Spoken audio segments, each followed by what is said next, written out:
Warning. Some episodes of Where Did the Road Go will contain a warning. This month's Where Did the Road Go is sponsored by the following awesome individuals: Greg Ross, Allison Cook, Super Inframan, 36 Dingo, and Michael Friske. Thank you so much for helping make this show possible. Transmission start. Welcome to Where Did the Road Go? Join us as we wander off the path and explore lost history, consciousness, the paranormal, unexplained mysteries, alternative thought, and much more. We are present on the web at wheredidtheroadgo.com. Now here is your host, Seriah.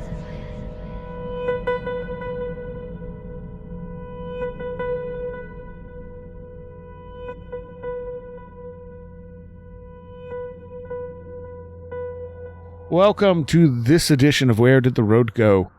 And I have back with me Mr. Red Pill Junkie. Buenas noches. And for the first time, we have Drew. Hello, Drew. Hello. And you have a Medium blog under the name Promethean Flame. Yes. Is that your main thing? Yeah, at the moment, that's really the only thing that I'm doing currently, and it's definitely the only, I don't have any social media or anything like that at the moment. Okay. I am... Well, you have a YouTube, right? I'm sorry, what was that? You do have a YouTube, right?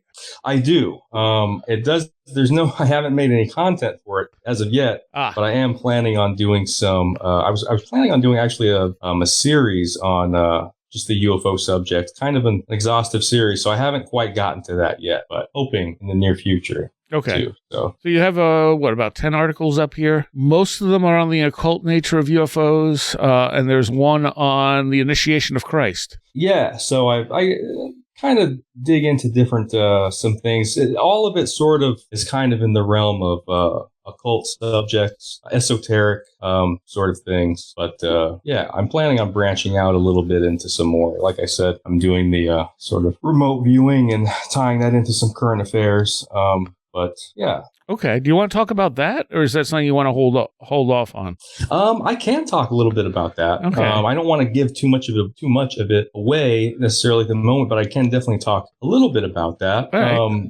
Yeah. The article that it's sort of just in the very early stages. But yeah, I'm interested in exploring, and I have been for some time, some of the themes of the remote viewing project in the Army's remote viewing project, U.S. Army's remote viewing project in the 1970s. Stargate? Yes, Project Stargate. And showing some potential links there with another Project Stargate LLC, which actually recently has been in the news and some people may be familiar with. Obviously, the connection of the name there could just be coincidence. But of course, I kind of want to go into a little bit of that and sort of just draw some ties into mass surveillance and how that may relate to some of the remote viewing projects that were going on in past decades. And the Stargate LLC is AI? Yeah, Stargate LLC is at least the U.S. government has been pumping, or is going to be pumping, huge, vast sums of money into this AI project. And it's ironically called Stargate LLC, which I thought was very interesting when I heard that name because of Project Stargate from the 1970s. Yeah. Well, it could be also because all the tech bros are huge nerds and love sci-fi, and there was this movie, Stargate. True. It was very Right. influential. Also created all these series, Right. That I'm sure that also was probably the case. I was more interested in sort of not just saying, oh, here's some sort of conspiracy or something of Stargate, and now we're using the name again.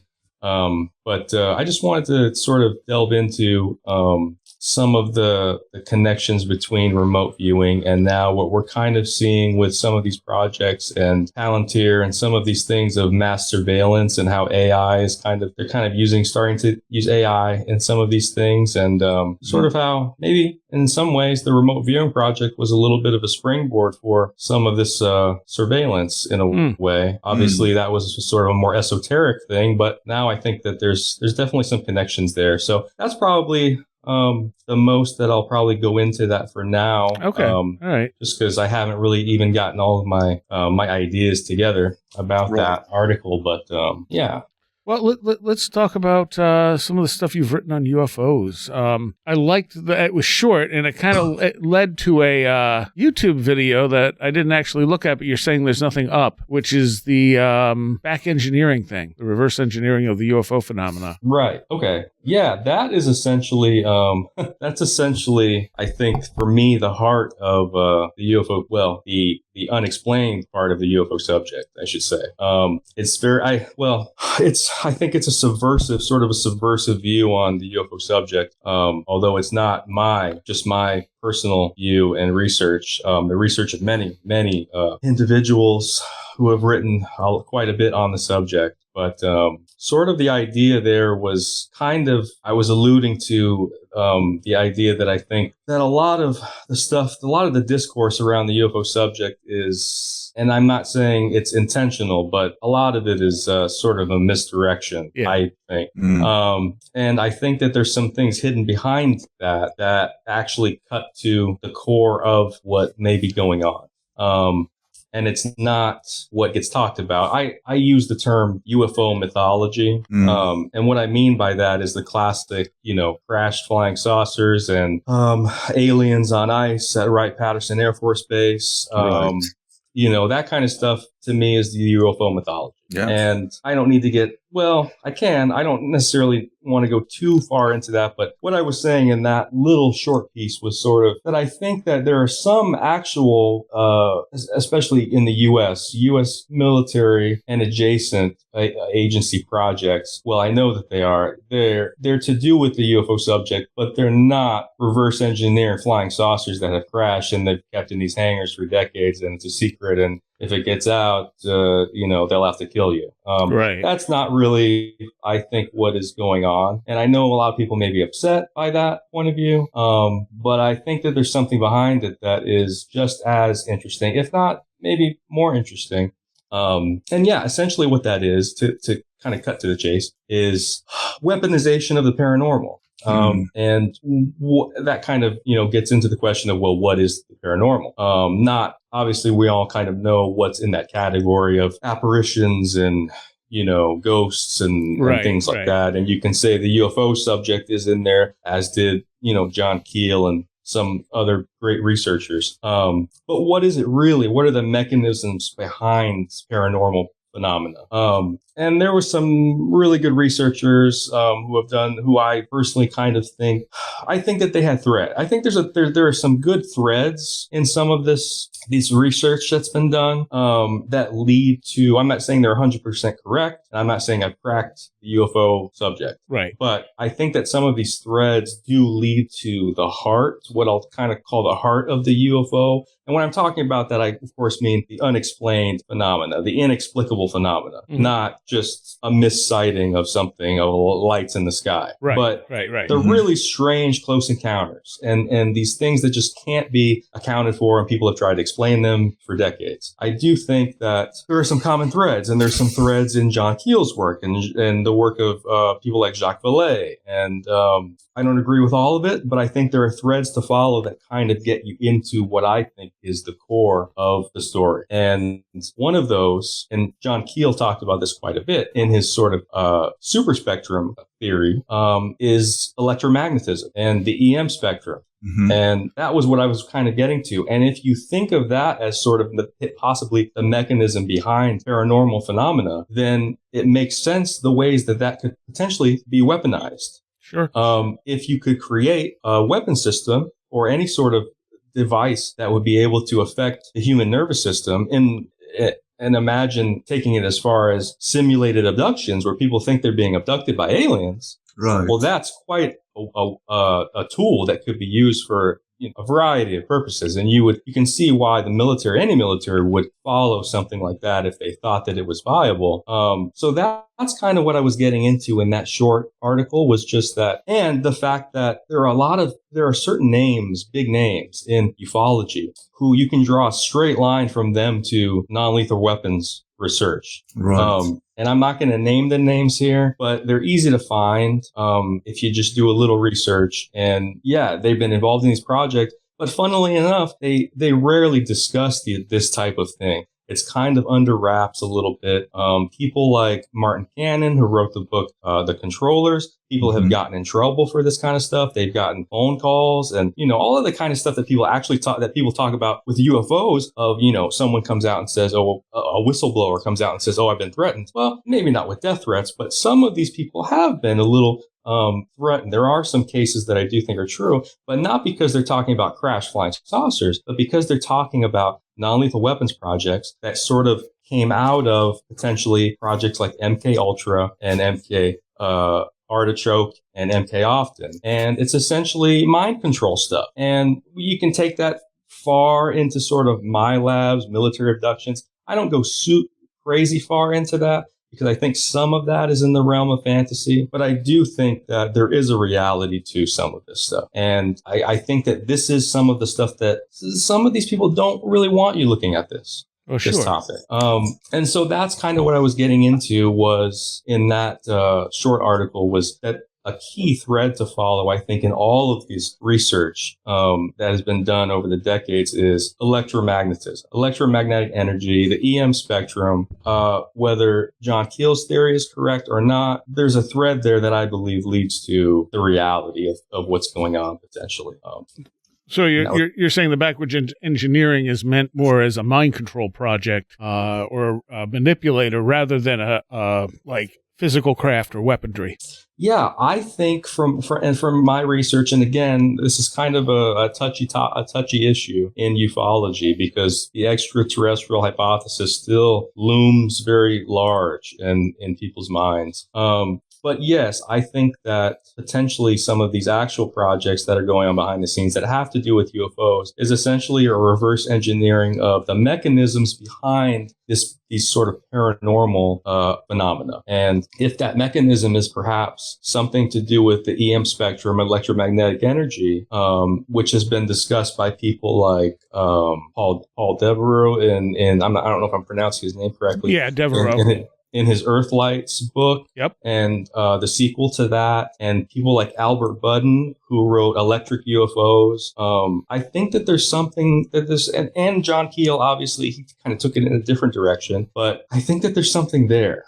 And of course, if this stuff could be reverse engineered and weaponized, which certain individuals in the UFO community have said that those projects have existed and they've been a part of them, I certainly think that would have been attempted.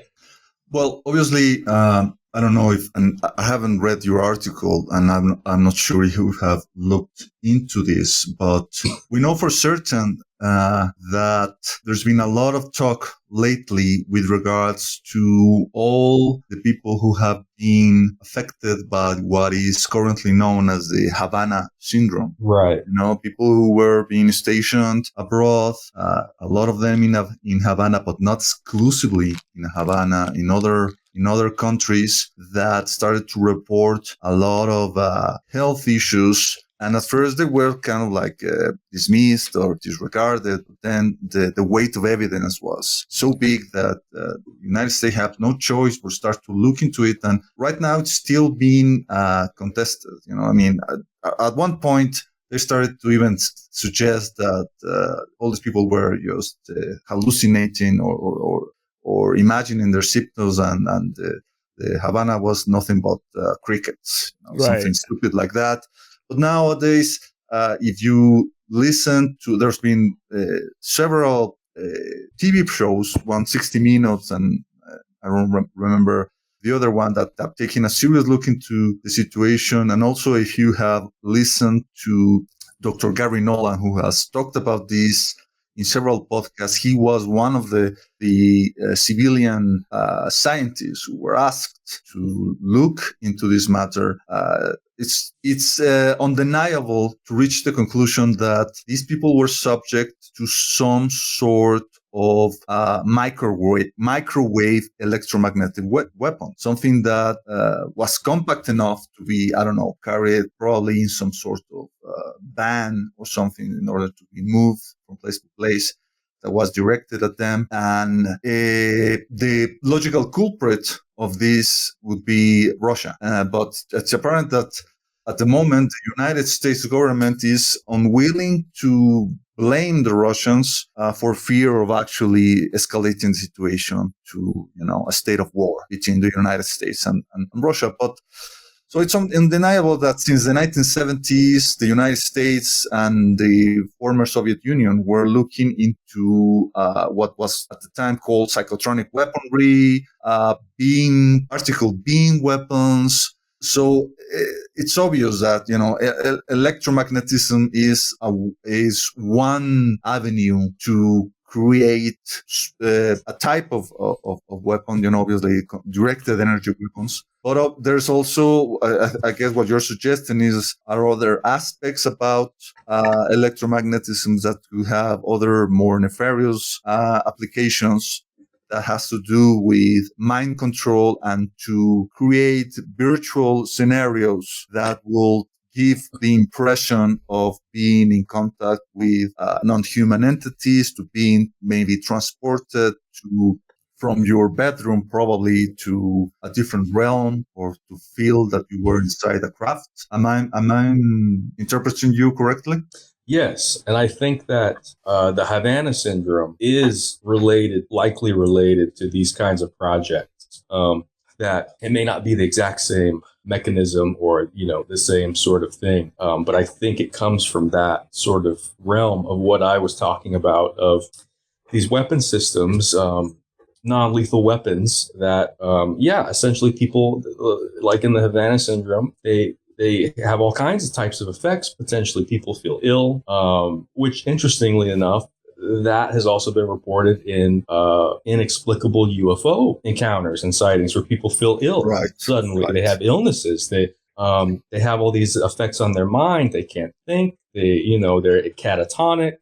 So I do think that is definitely likely related, and probably came out of the same kind of projects. And I know that obviously we know that the United States has worked on, we can infer that Russia and even during the Cold War was likely working on these types of projects as well.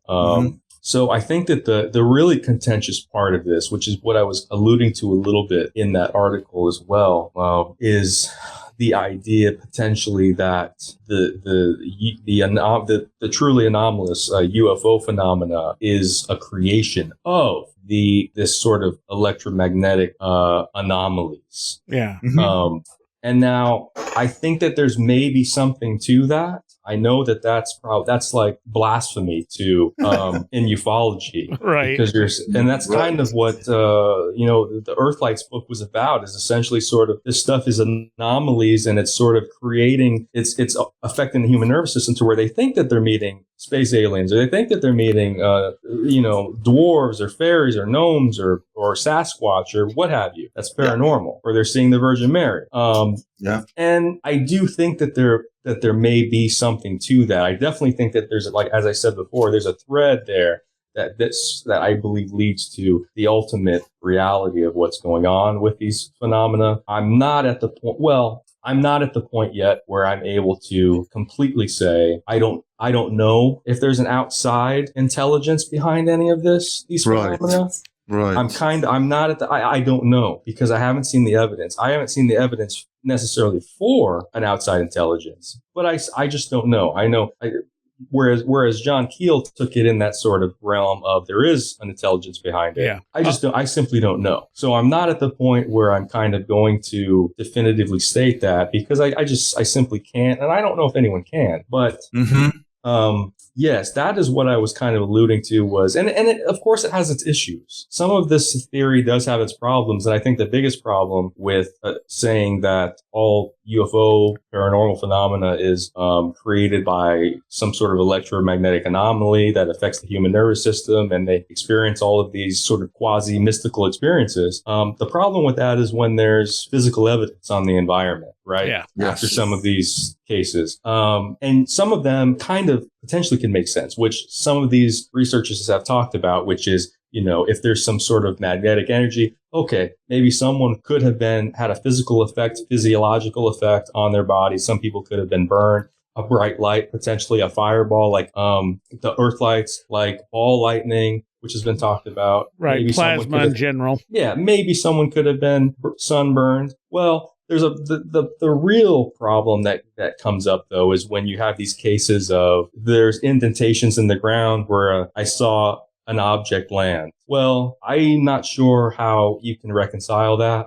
Well, there's potential theories, but that's where the can of worms, I think, really gets opened is if any of those stories are legitimate, then there's a serious conundrum there. I mean, with that. How do you account for that? I mean, this is something that I've been thinking about for a long time. It's not only just me. I think that a lot of people throughout the years have alluded to the idea that the UFO phenomenon somehow has to do with the physical manifestation of the human mind and all that what that implies. Like even, Michael Crichton, one of the most famous sci-fi novelists, one of his most popular books was Sphere, the idea of that human beings encounter this alien device, Sphere, that actually was capable of manifesting your dreams and also your nightmares. And I think that, maybe there's something to that. I remember there was this time, guys, when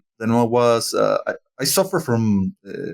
I have a lot of vivid dreams, and sometimes, those dreams are nightmares. And I remember there was this time when I was having this nightmare of encountering a nest of snakes. And I'm afraid of snakes, so that really disturbed me. So I spontaneously woke up, but I didn't wake up fully. And I remember when I opened my eyes and I looked into my room, and I saw a part of my room, and for a fraction of a second, I could still see with my open eyes, and still, I guess what I thought was still fully conscious, but I wasn't, obviously. I still could see the snakes moving. Right, sort of a hypnagogic thing. Came out of my nightmare, and I was still somehow projected in my consciousness, and I could still perceive it in some form with my open eyes. Right. So I don't know. Is there some kind of like electromagnetic energy that can somehow tap into the human mind and somehow energize our consciousness or our unconscious mind in a way that it can actually manifest our dreams and our nightmares? So somehow some people tapped into this electromagnetic energy, and they can get and interact with the Virgin Mary, and other people interact with goblins, and other people interact with something. And it actually is powerful enough that it leaves impressions in the ground. Sometimes it actually leaves metal fragments, the same way that apports appear on spiritual sense. This is something that I've been thinking about, and the idea of, okay, is there a consciousness behind it as outside of the human mind? Like Drew, I'm currently uncertain. I wrote an article for the Daily Grail in which I started to equate the UFO phenomenon with AI, and one of the earliest examples of AI is a program that was called ELISA. Oh yeah. And some people reported, having very profound interaction with ELISA, even though it is a incredibly simple chatbot program. Yes. Yeah. So I even mentioned this to Jacques Vallée.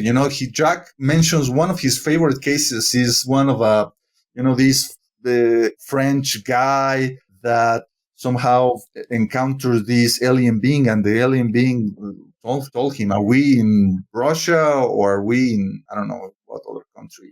Are we in Italy or are we in Spain? And he says, no, this is France. And the alien entity told him, what time is it? And he says, oh no, it's 2:00. And the alien said, no, you lie, it's 4:00. And to Jacques Vallée, this is a very profound interaction, because to him, he interprets it as this alien intelligence telling this guy that the human species is unable to understand the nature of space and time. But I told Jacques, what if this alien was just spouting nonsense, the same way that chatbot like OpenAI, ChatGPT hallucinates and spouts nonsense because it's not really thinking. The LLMs are not capable of thinking.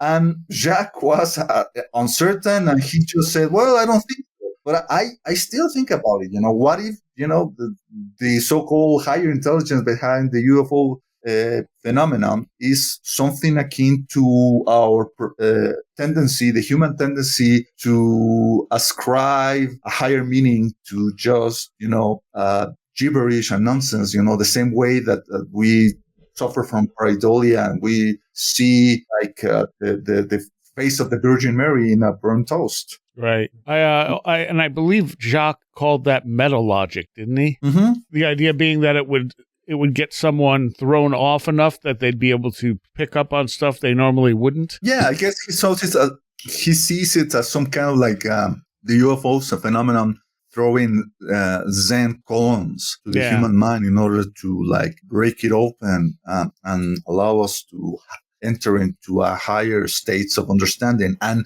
I'm not dismissing it, but at the same time, I don't know, I guess I'm right now in such a cynical state of mind, guys. I'm thinking, maybe we're just fooling ourselves with these, in thinking of John Keel. Yeah, maybe there is some kind of like hyperdimensional computer running around that is broken and that is right now creating all these hallucinations. And like Drew is saying, maybe there are some people who are trying to hack into this computer because if they do so, they will be able to rule the world. And actually, this is something that the people who were behind all these programs, OSAP and all that needs, those people started to take the Keel theory seriously. If you read Jacques' journals. Really? Yeah. Okay. One thing that you said, I think should is a good thing to keep in mind, and that is something interesting happens sometimes, not all the time, and not with every individual, but sometimes something very interesting happens when a person sees something that they cannot explain, and that thing may be some kind of aircraft. It can be any sort of prosaic thing, but if they cannot identify it, that's what matters. Yeah. If they cannot identify what it is, sometimes what happens is their brain fills in the gaps. So they project information onto what they're seeing that they cannot explain. And that information is typically based on their cultural references, their life experiences, the things that they have taken in and ingested over their lives, media, what have you. Right. But they project onto it. And you can see this in real time in online UFO spaces where people will post images and videos of things that are probably balloons or, just any sort of lights in the sky. And obviously that person who took the video and is asking, what's this? Projected something onto that, sort of, and now they're coming to UFO people and saying, can anybody interpret this? But they also sometimes project sort of potentially deeper imagery. And that's sort of archetypal, symbolic imagery that they will project onto this sort of thing that they can't see. And I think that that's an important thing to keep in mind of sort of what you were saying that made me think of that was when you were saying we're just sort of interpreting nonsense and putting some meaning into it that's not there. It certainly is a real thing. And I do think it's important to have that in the back of your head when looking at all of this stuff. And I'm not saying that that's what's going on with the actual, like that encounter. Yeah, me neither. Yeah, that happened that Jacques Vallée was discussing. Because certainly if that happened, that's a very strange encounter. I don't know how you account for that other than, well, there's a few other potential things there that you could kind of dissect it and say, well, maybe this is an explanation, but it's strange. And for the really strange ones, I do think that we are kind of, I think that Carl Jung had some of this stuff figured out in the 1950s. Yeah, agreed. And I think that there have been other people who have kind of expanded on that. I know Gregory Little is one, and his books have kind of expanded a bit on some of Jung's theories about UFOs and the unexplained. In my articles, where I was trying to link some of this stuff with the occult, one of the things, the sort of main themes of those articles was essentially that this stuff isn't quite what it seems to be. And also just sort of that the idea of UFOs seem to, again, sort of a blasphemous statement, but they seem to have more to do with inner space than with outer space, based on the imagery that people are seeing here. It doesn't quite make sense. There's many problems with it. So I do think that was sort of a key takeaway that I hope anybody that read them, that's kind of what I was trying to convey. And, but yeah, your point of sort of interpreting nonsense just made me that was the direction that made my mind go. But I think that's important to keep in mind is that we can project things onto something that could be possibly completely mundane. True. True. Yeah. I mean, there's also the possibility that when we have really weird encounters, we're encountering something we just don't have a way of interpreting. It doesn't fit any kind of paradigm, and so our brain just kind of jumps around until it can fill something in.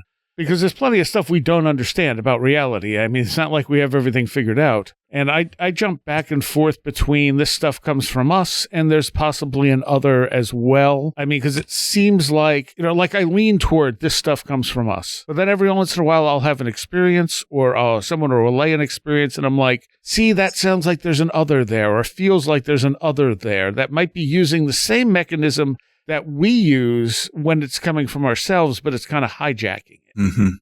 And of course, this is kind of what you're saying that they're trying to do is hijack that ability to interact with us the way the paranormal does and weaponize it.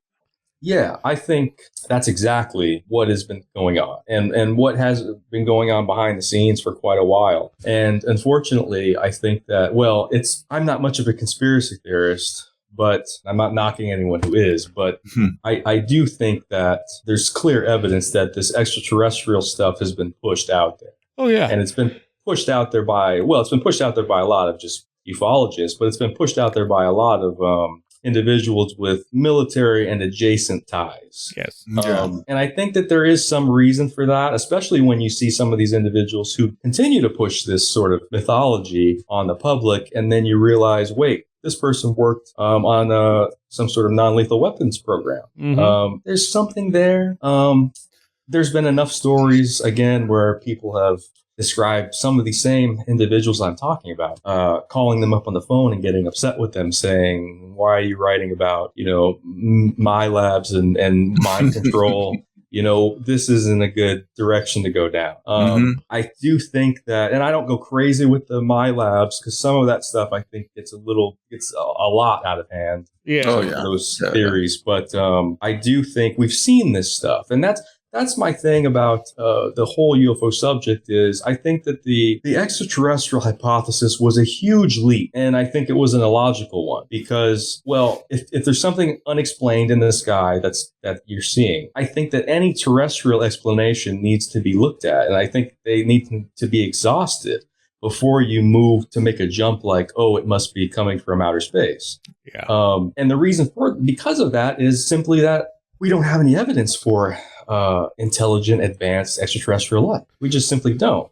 But we have evidence for human mind control experiments. We have evidence for covert aerospace projects. Yep. We have all of this evidence that's real and tangible. And some people in the UFO subject are in that realm of they're looking at black projects, what's going on, and is it some advanced aircraft? But I do think that there is sort of a bit of a hidden world. And I think that is some of this non-lethal weapons research and projects that have been done. I think it relates directly to UFO and the paranormal and some of these inexplicable phenomena. And I think it's a little bit hidden. It's a little bit behind the scenes and potentially purposefully that's been the case.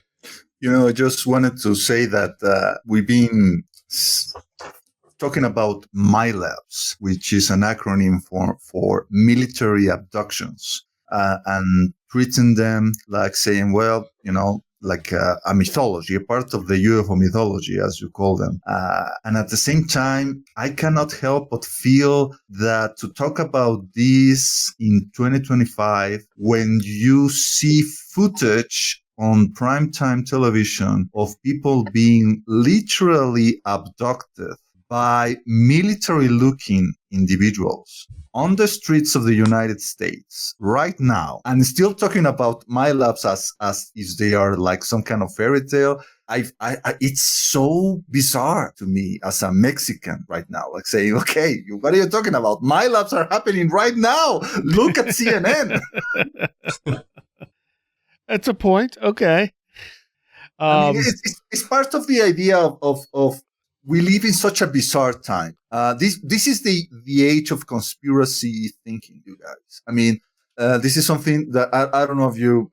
I made a cartoon last week about how the people who believed in conspiracy theories about these ideas of, oh, the New World Order is going to take over and is going to arrest dissidents, and they're going to take them to the FEMA death camps. You know, those were the guys who were wearing tinfoil hats, who were, going into the news bulletins, who were listening to rants and going into Above Top Secret and all those places 20 years ago. And then 20 years later, some of those same guys are now being part of the operations that are actually doing just that, arresting dissident people, taking them to concentration camps. So I guess what my point is that we're living in such an age in which the conspiracy thinking has taken over, that then it's no wonder that some of those people with that conspiracy mindset have also managed to take these ideas about UFO recovery programs and the legacy programs and the communications with the aliens to the halls of Congress. And it's a thing that we are hearing in congressional hearings. Now, whether there is actual proof of all these claims is the thing that we are all wondering, right? But there is this cognitive dissonance between the people who are talking about, yes, the United States has X number of recovered craft, and they even have bodies. And there are the other people also in government who say this is all just nonsense, and this is all people who have a cult-like mentality, and they are just cross-feeding each other. It's like a vicious cycle of information, and they're just finding what they want to hear in all these classified information. And when it comes to UFOs too, I have felt for a long time there's very little evidence of them being extraterrestrial. It's mostly just interpretation. There's when you look at them, reports and stuff, you rarely see them coming down from space or shooting back into space. It's almost always suddenly appearing, suddenly disappearing, or going into a body of water or shooting across the sky. None of this suggests extraterrestrial. Yeah, you have the two big things first, I just want to say, Red Pill, what you were saying about the times and conspiracy theories and how it's sort of playing out publicly. I agree with most of that. I think that there's a lot of problems with the modern UFO disclosure movement. Oh, yeah. I don't want to get too much into that because I personally believe it's a political issue for the most part, and it's a sort of political scheme. So I'm not really going to go there, but I do think that there's other things too. As I said, if people are pushing some of this stuff out to obfuscate about other projects and programs that they don't want people looking at, because the conspiracy theorists, well, many of them, and have in the past, and they'll love to hear that if it's mind control or it's, they may be disappointed it's not aliens, but they'll latch on to mind control and my labs and all of that kind of stuff.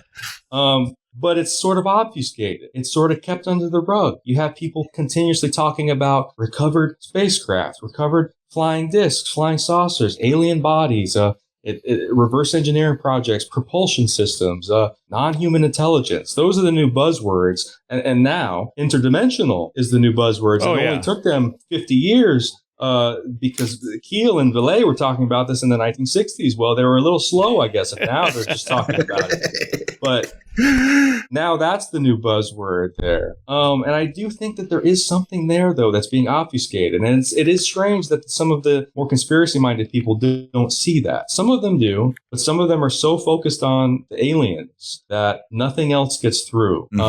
And Seriah, to go into what you were saying, not to just completely steamroll everyone here, but I just want to address quickly. I think that one of there's a few main reasons why the extraterrestrial hypothesis, the leap, was made. And I've already mentioned that I think a lot of this stuff, there's evidence for it, that it was specifically pushed out there to the public by government people, but also by science fiction authors. People who wrote in pulp magazines. Ray Palmer, who is, some has said, created the flying saucer. I don't know if he necessarily created it, because it was already in sort of science fiction media and well before Kenneth Arnold's famous sighting in 1947. But there's a couple good reasons other than that I think the jump was made to extraterrestrial. And one of the reasons is, of course, it's an interesting thing. Of course, if we discovered extraterrestrial life, that would be one of the greatest scientific discoveries in the history of humanity. But also, the key one is the imagery. And if you have these encounters, and if you believe even one of them is true, of these craft coming down, whether they're saucers or cylinders or whatever shape, and they land, and a door opens, and a little goblin or a big-headed dwarf comes out in a spacesuit, or what they used to say in a lot of the early reports, people would say that they were wearing diving suits. And if they come out and they have a device on them and they shoot a beam of light at the witness and paralyze them, and then they run back into their craft and they fly away. Well, it's not a stretch to think that may have been a being from another planet, especially in the 1950s, when a lot of these sorts of close encounters in the 50s and 60s were going on. So it's not a stretch. And I think that one of the things that I really, in some of my writing, have tried to stress is the imagery. There's specific imagery here. And John Keel said that it was all a deception, that they were deceiving people to think, some intelligence was deceiving humanity to make us think we're being visited by interstellar travelers from another planet. Now, in the past, it was fairies or any kind of cultural thing, or demons or devils or what have you. The devil himself incarnate shows up like the Men in Black did in the 1950s through the 80s. I haven't heard so much about the Men in Black lately, but yeah, that's true. I think that the imagery is very important there because there is something to it.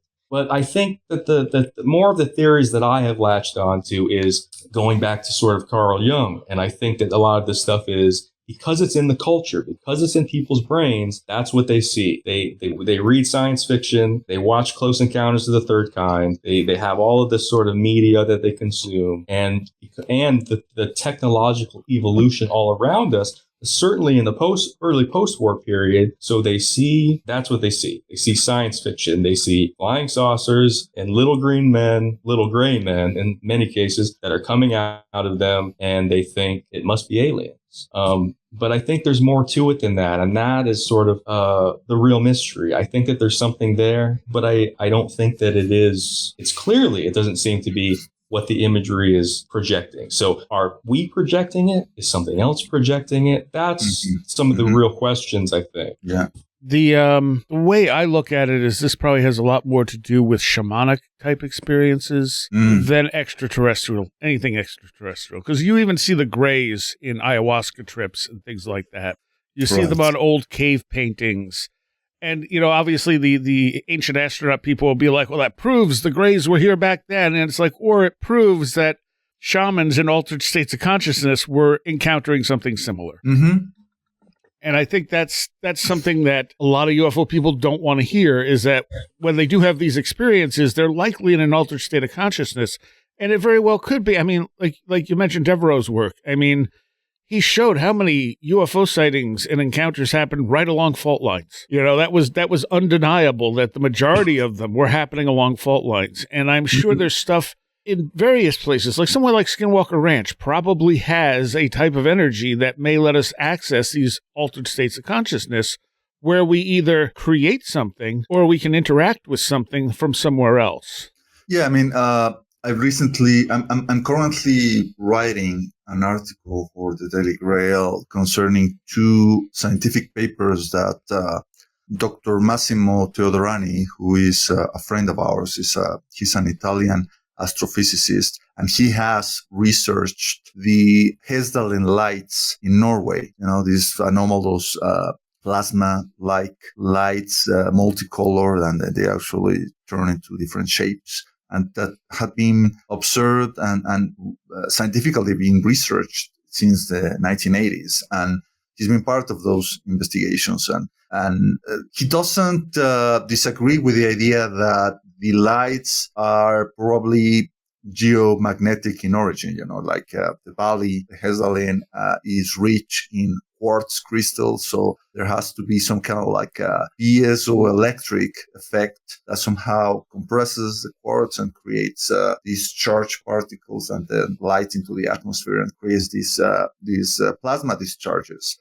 But where he goes a little further is the idea he thinks, well, this could be maybe harnessed by a higher form of intelligence, that operating from a different plane than ours, and using the plasma discharges in order to try to communicate with human beings, the same way, Native Americans using smoke signals in order to send messages to each other. Maybe someone is using plasma messages in order to try to attract our attention. This is one of the ideas that he proposes in this paper, which is fascinating. Now, the other fascinating thing that he is proposing in this page has now to do, and this is a topic that is becoming more popular in the UFO field, the idea of the so-called psionics, people who are able to call or manifest UFO activity. Thinking about the people who are using the Stephen Greer CA5 protocols, or people like Chris Bledsoe, or other people who claim to have been part of military programs in order to retrieve UFOs, and first they call them, they send some kind of like telepathic message into the UFO, so they lure them in. So Massimo is proposing, what if we are to connect some kind of like sensor into the brain of these, people who claim to be in contact with these UFO manifestations, and see if there is some kind of like entanglement or some kind of like frequency impairment between the brain of these people and the light phenomenon. Like maybe you send out a laser into the UFO, and the UFO maybe, this changes in color or variation or sends a pulse in response. And if you see if the person who supposedly called the UFO, if you also see a change in their brain activity, that would imply that there's some kind of like connection between the UFO and the mind of the person, But also, talking about what we were discussing here in this podcast, that doesn't necessarily mean that the UFO is an independent intelligence, operating the UFO. Maybe that will mean that the psionic individual is somehow able to unconsciously manifest these light event using, geomagnetic energy or whatever, and is somehow able to control that energy up to a point, the same way that, the people like Uri Geller were able to bend the metal of a spoon. Mm. The shaman and the mystics and the occultists today and in the past would have their explanations for these phenomena. Mm-hmm. Some of them have written about them in the present day, but they will all have their explanations. If you go to if you were to go to a Native American, indigenous American shaman, they would likely tell you that we know what this stuff is, and we've interacted with these sorts of things for quite some time, and it's been passed down, and the knowledge and the techniques and the mechanisms behind it. And well, the occultists and sort of crossing into that, making that connection.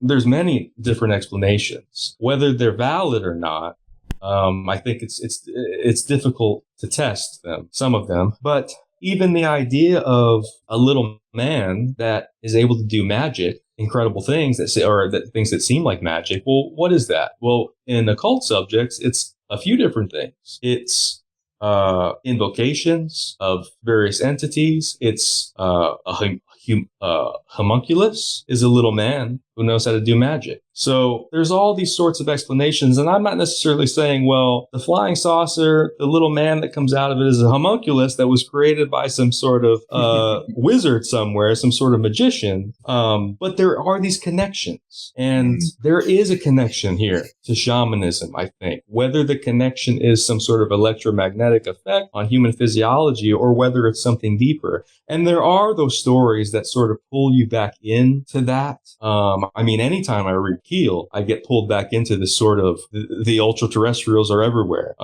They may be knocking at my door tomorrow. You kind of get pulled back into that.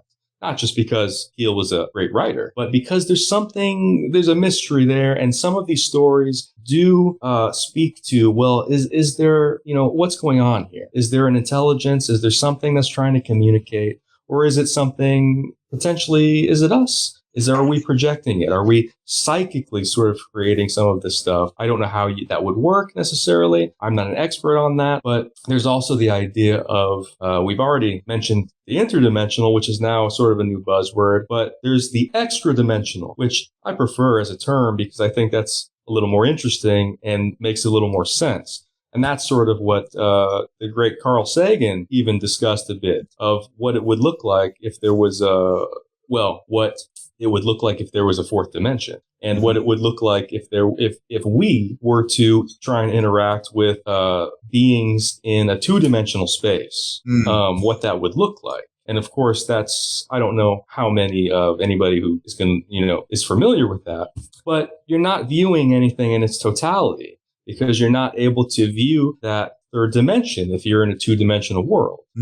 So you're seeing something that's not, what you're seeing is not the whole of what it is. And I have the common thing, I'll just go through it if that's okay, is if we were to take a spherical object, let's say it's a bowling ball, and move it through or over rather a two-dimensional plane, and there's two-dimensional inhabitants that exist there. They would not see the bowling ball. They can't see the spherical object. They would essentially see a dot, the flattest point on that object. And they would see it, if you moved it through, they would see it stretch into a line until it finally disappeared. Well, that is sort of the UFO thing, potentially, is that maybe we're not seeing what it is. Yeah. I like to take it further and say, well, what if you took a piece of paper, you take a flat piece of paper and put it flat over this plane, this flatland, like the book, and they can see that square, that rectangular piece of paper.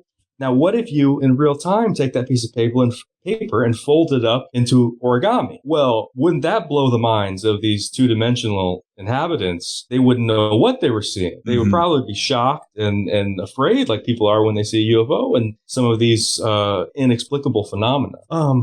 But I do think there is a connection. There's definitely connections between occult subjects and these phenomena. And that was one of the things that I have always tried to get people to sort of see the connections there. And that was the point of the articles most of the articles, the occult nature of UFOs, was to get people on both sides, the occultists and the UFO buffs, to see those connections there and to see that UFOs essentially are occult. Because there's something that we can't understand. There's something that is perhaps even hidden. Maybe it's not hidden purposefully, but we're unable to comprehend something about it. It's esoteric in nature. So, but I do think anybody that's interested in this subject should read up on shamanism and, well, definitely other occult literature as well. They should also read Jeffrey Kripal's book. Recently I was rereading some passages of Mutants and Mystics and reading what Jeffrey wrote about the beginnings of the superhero movement. Like, what is the first superhero that was ever existed? Superman. Where does Superman come from? Superman comes from the planet Krypton, and Krypton is basically the Greek word for occult. So the first superhero is a superhuman that comes from the occult, and even before Superman, the creators of Superman, I always forget their names, Siegel and Schuster, I think. They're these Jewish boys from Cleveland, I think. Their first attempt to create a comic book character was a character called Dr. Mystic. And Dr. Mystic, unlike Superman, he didn't have super strength. He had occult powers, like the idea to teleport himself into the astral plane, telepathy, clairvoyance, those kind of things, didn't catch on because by that time people were more enamored with science fiction. So that's why they changed it. Instead of going into the supernatural, where they went into the science fiction. So now instead of going into, being a mystic from the Orient, the superhero is an alien from outer space. But nevertheless, the tropes are there, there's still an occult vein in the superhero genre, the same way that there's still an occult vein in the UFO phenomena. That's the fact that a lot of people fail to recognize it. That's the problem, because like we've been saying, they're so obsessed with the superficial, what we would call the exoteric aspects of the UFO phenomenon. Oh, the proportional systems and the metamaterials and yada yada yada. All right, we gotta take a quick break. We'll be right back. Quick mid-show break. Contact info, wheredidtheroadgo.com. Everything's there, including a link to become a Patreon, which helps out the show a great deal, and it's only $3. It's only ever been $3.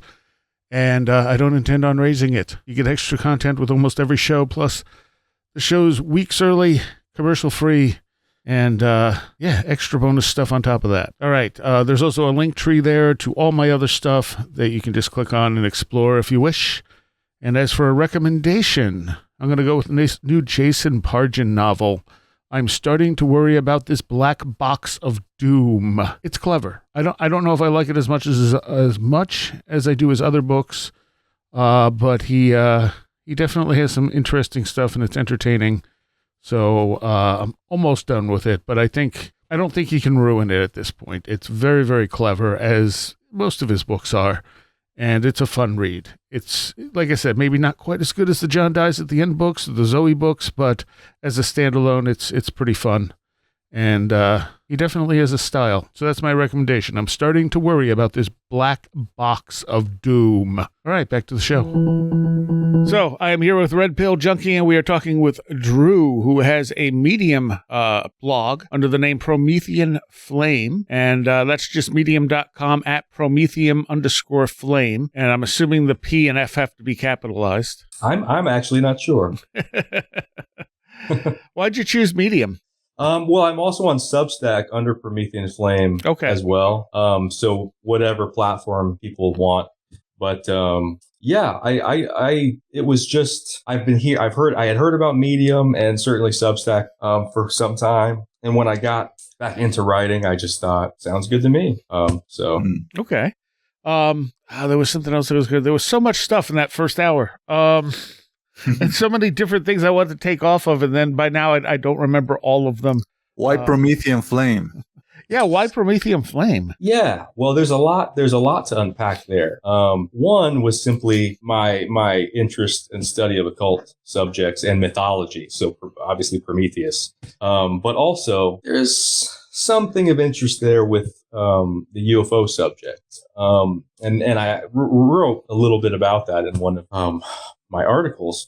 And that's the idea that has been discussed by a few people in ufology. I know it has been discussed, I believe, and written about by Jacques Vallée, potentially others, about the idea that regardless of where this stuff comes from, that perhaps it's something sort of a passing on of knowledge or of information, or technology. But even if it's just information, so something is sort of bringing something to humanity. Just the way that Prometheus, the Titan, brought the fire from the gods to humanity, which that's the exoteric on the surface level story that you can tell your kids. But the esoteric is more that this fire was not really fire. It was information. It was knowledge. It was wisdom that was being brought from the gods to humanity, passed on. Just like, and this plays out in popular culture. It's embedded, whether people realize it or not. If anyone has ever watched, well, it's an old movie now, but it's a good one. If anyone has ever watched 2001: A Space Odyssey, the obelisks are essentially that fire from Prometheus. And they've been left behind for humanity and humanity's forebears to find. And then they advance and they make that jump in knowledge and in technology. So yeah, that's a long-winded way of saying that was really why I chose that particular name. Now the question is, was Prometheus a hero or was he a villain? That is another interesting thing that is, well, tons of occult literature has been written about that. You can say the same thing about, well, they're essentially the same person, about Lucifer in the Bible. Exactly. Was he the villain, or was he the hero of the story? And the Gnostics would say that he was the hero. Right. And he was freeing humanity from this sort of prison, really, that was imposed on them. It's an interesting thought. I do think that really opens up an entire can of worms, and I don't want to get too much into religion, even though that's another focus of mine. But I do think that when we're talking about, well, it's just this really has no relation to ufology or anything like that necessarily. But when we're talking about the story, if I'm interpreting it, I would probably say that Prometheus is not the villain of that particular tale. I would agree. So going back to the UFO thing, you have even like the Betty and Barney Hill thing being suspected of being a psyop of some sorts. So right back to the early abduction stuff, you see the potential of, this being potentially misidentified as something paranormal when it wasn't. Yes, and I know that Nick Redfern had some very interesting things to say about the Betty and Barney Hill abduction, based on some of the sources and the research sources that he had seen and the research that he had done. And he made some connections to mind control experiments that were being done in their locale. Some interesting things there. I don't know what to think at this point in time about the Betty and Barney Hill case. And I've gone both extremes, I think, of thinking that it was an actual experience. Well, I should say an actual anomalous experience, or perhaps it was some sort of mind control experiment offshoot of the MK projects that were being done during that time. And they also were interesting. There's been some research done on this, and I know Nick Redfern goes into this. And also Jack Brewer, and who wrote the book The Grays Have Been Framed. Yeah, love that one. Goes into that a bit as well, in that they were sort of an interesting target for some of this because of their interracial marriage and some of their also personal beliefs and activities. Again, at this point, I don't know what I think about it personally. And the other place we find the extraterrestrial thing pop up regularly is under hypnosis. And as we know now, hypnosis is not a memory recovery tool. It can be used. It has uses. It's good at behavioral control. And as Red Pill has pointed out, it could be entering someone into an altered state where they might be having weird experiences while under hypnosis. But so much of this has been led by UFO researchers like Bud Hopkins or who's the other guy with Emma Woods? David Jacobs. David Jacobs, yes, who had a set idea of this is what's happening. It's extraterrestrial. They're here, and so they would lead people into those belief systems, and so much of that makes up the UFO literature. And then, of course, you have less experienced people doing hypnosis who just don't know what they're doing. I mean, Bud at least seemed like he just thought he knew what was going on and was trying to kind of maybe manipulate some of the data to look better. Whereas Jacobs, I mean, there are tapes out there where Jacobs is literally leading Emma Woods into having sexual encounters with reptilians, which is just disturbing and disgusting all at the same time. I've seen enough research on the hypnosis, the regression therapy, to think that it's probably dubious. But then, and of course, those stories of them being involved in a bit of fraud, which that's a whole nother topic that could be an entire show. Yes. But when I look at John Mack and some of his work, I think he certainly seemed well-intentioned. Yes, yeah. And I think that, I know that he was really trying to help the people that that he was working with. Well, but I do think that there's a dubious nature to some of it. Yeah, sure. And if Mike Leland were here, accompanying us in this roundtable, he probably will also interject and say that Bud Hopkins, whom he knew well, had probably also good intentions when trying to perform these hypnotic regressions on people. It's I don't. What I'm trying to say, I guess that neither Jacobs nor Hopkins, I don't think that they were deliberately deceiving people. And Agreed. I really feel that Hopkins at one point was the only life jacket available to a whole lot of people who were totally distraught, having these, if not experiences, at least these memories or these impressions that something really disturbing had happened to them. But on the other hand, I agree that these people were totally out of their field. They were just winging it with the subconscious of a lot of people, and that should not happen. But I don't know. What is your impression, Drew, about this? I don't know if you watched the Netflix miniseries about the Linda Napolitano story. I haven't watched it, but I am familiar with the case. Probably not as familiar as I could be, but I am familiar with it. And I have read and listened to George Hansen talk about it a bit. And if I'm not mistaken, she was the one who said that she was levitated out of her window, correct? Or in Manhattan, yes. Yeah, that's the one. Yeah. Okay. George Hansen thinks that the case was not legitimate. At least the abduction. Yeah. I personally don't know what to think about it. Again, there's so much fraud within ufology, and there's even and again, George Hansen wrote about this in The Trickster and the Paranormal, is that there's almost a compulsion to commit fraud and to hoax in ufology.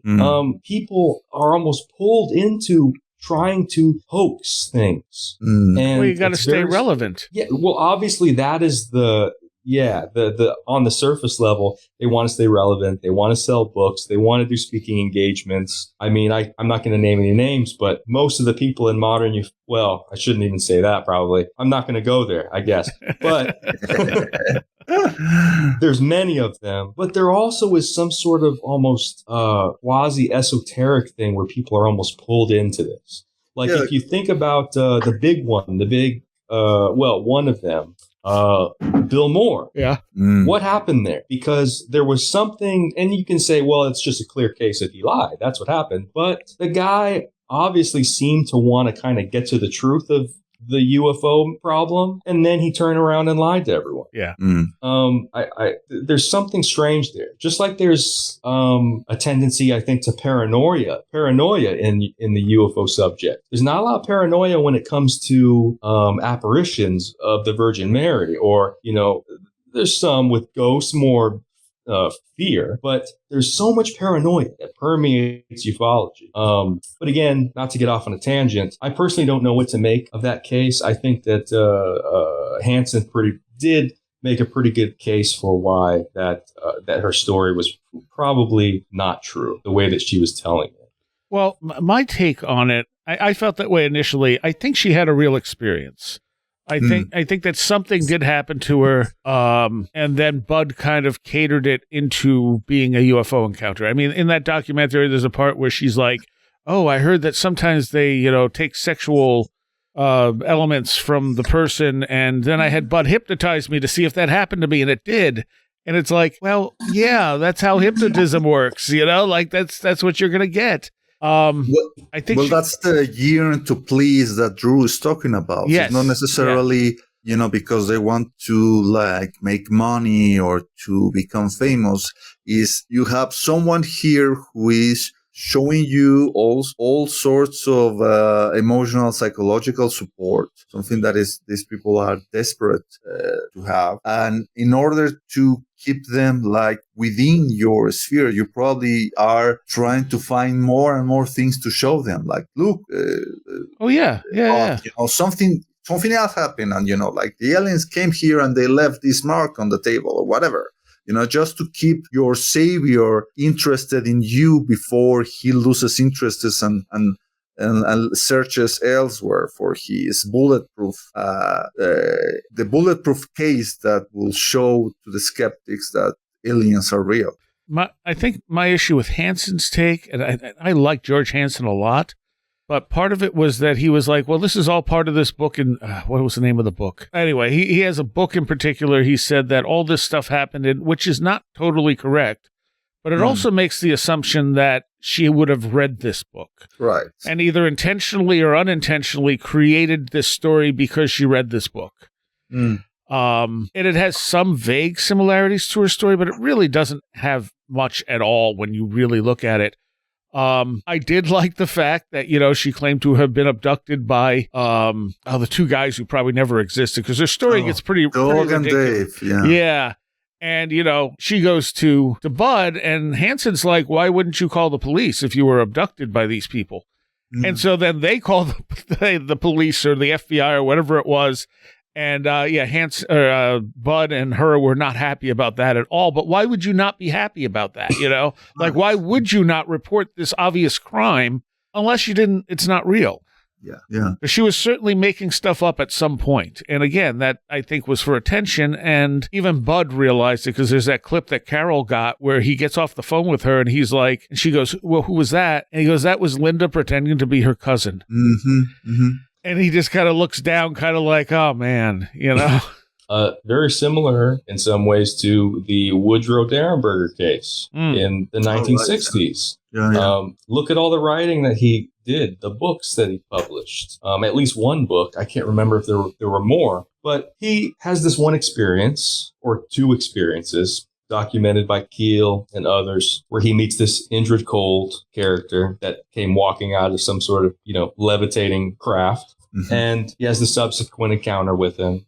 And then he goes on to write all of this whole story about how he gets taken to Cold's planet of Lanulos and meets his family and sees the way they live, and he can breathe their oxygen. There's no problems, and vice versa there, and all of this whole yarn. So it's sort of, which is likely none of that was reality. Right. I do think that there was probably something to his original case, because other people, and like Keel discussed, other people reported the same exact thing to the authorities, and they even reported it before Derenberger did and came out. They just didn't want to come out publicly. So I think that there was something there, but then this whole sort of yarn gets spun around it. And I don't know in